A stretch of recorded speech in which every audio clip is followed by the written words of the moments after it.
Have you heard of Tibet? High in the Himalayan mountains, this remote region is home to over 6 million Tibetans. It's also the homeland of someone you might have heard of, the Dalai Lama, and is the birthplace of Tibetan Buddhism. For the past 70 years, this area has been at the center of a massive political tension between those who say Tibet should be free and those who say Tibet is owned by China. But let's put that aside for now, because wherever you stand on Tibet's sovereignty, one thing is undeniable.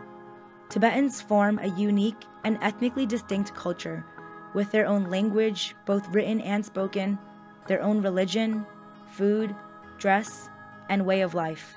As well as those still inside Tibet, there are around 150,000 Tibetan refugees living all over the world, exiled and unable to return to their homeland.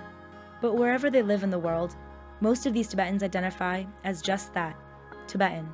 And the one thing that truly represents this identity is the Tibetan flag. Yet take a look at your phone's emoji keyboard. The Tibetan flag is nowhere to be seen. This needs to change. In the world of emoji, representation matters. Recent additions such as the hijab emoji, emoji for different skin tones, and a selection of redhead emoji were all added as a result of hardworking campaigners who made the big tech companies take notice. We can do the same for Tibet. It doesn't matter which side of the politics you stand on. Other special administrative regions in China, such as Hong Kong and Macau, have a flag emoji. And so do other peoples seeking international recognition, such as those in Palestine, Taiwan, and Western Sahara. Non-country entities such as the European Union, the UN, and even Antarctica have emoji.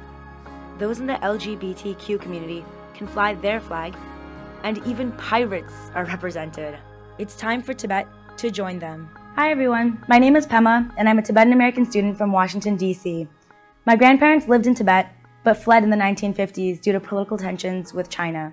There are actually tens of thousands of people from Tibetan heritage residing in North America alone. As a Tibetan American, I use emojis on a daily basis as a way to communicate with my friends and family and to express myself.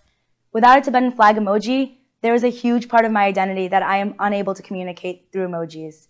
Having a Tibetan flag emoji would allow me to share this huge part of my family heritage and my own identity with all of my friends.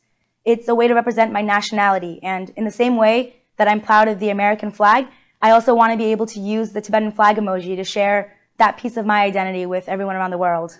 Representation matters. Everyone knows that the political situation with Tibet and China is complicated, to say the least, but representation isn't. I believe that it doesn't matter what you believe about history or politics, Tibetans have a unique language, unique culture and identity. We have momos and chubas, we celebrate Losar and visit gompas. And if you don't understand most of that, it's because Tibetan culture is extremely unique and highly underrepresented. But it doesn't have to be. With your help, we can fix this. Because after all, emoji should be for everyone. Please support the campaign today and help us bring the Tibetan flag emoji to phones everywhere.